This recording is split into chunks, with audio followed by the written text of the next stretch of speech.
जब से भाजपा की सरकार आई, उसके बाद अब जो रंजन गोगोई वो चीफ जस्टिस थे, जिस प्रकार का रवैया उन्होंने दिखाया राफेल के अंदर, राफेल में देखिएगा कि उसमें कांग्रेस की मांग ये थी, उसके अलावा जो भी और याचिका करता थे, बड़ी इंटरेस्टिंग बात है, उनकी मांग ये थी, उन्होंने किसी ने ये नहीं कहा कि राफेल जो है वो खराब है, सब स्टैंडर्ड है। उन्होंने कहा कि राफेल जो है उसकी जो कीमत है, उसका जो खरीदा जा रहा है, बहुत ऊंचे दामों पे खरीदा हाँ, जा रहा है, ये गलत है।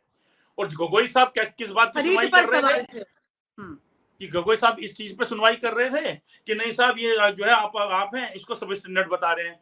अब गोगोई साहब ने कहा कि हम तो जज हैं और आप वकील, हम सब लॉ ग्रेजुएट हैं, हम एक्सपर्ट नहीं है।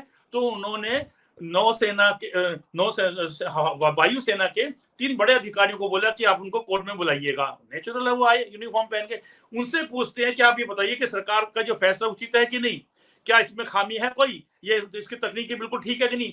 अब बताइए, वो अधिकारी जो सरकार के मातहत हैं, सरकार के अधिकारी हैं, उनकी सर्विस की आचार संहिता में लिखा हुआ है, सर्विस संहिता में लिखा हुआ है नौकरी की कि सरकार के खिलाफ नहीं जाना होता है। वो क्या ये बोलेंगे कि नहीं सब सरकार का फैसला गलत है, नहीं सब ये सब स्टैंडर्ड है, ये बी कैटेगरी का है, ए का नहीं है। बताइए, उनसे पूछा जा रहा है, फिर फैसला किया जा रहा है, और फैसला क्या आया वो पूरे देश को पता है। उसके बाद एक और चीज देखिए, सबसे बड़ी इंटरेस्टिंग पूछा कि क्या खामी है, आपने ये सवाल तो किया ही नहीं कि इसकी कीमत क्या होनी चाहिए। वही तो, और वो कहते रहे, हम्म, विपक्ष वाले कहते रहे, जो उसमें वो थे, विपक्ष में नहीं बल्कि आप ये बोलिए याचिका करता थे, वो कह रहे हैं कि सर हमारा ये तो सवाल ही नहीं है कि ये सब स्टैंडर्ड है राफेल। हम कब कह रहे हैं, हम तो ये कह रहे हैं कि जो उसको खरीदा जा रहा है इतने ऊंचे दामों में, कई गुना में उसमें घपला है, इसको इतने ऊंचे दामों में क्यों खरीदा जा रहा है। गोगोई साहब ने वो सब उड़ा दिया।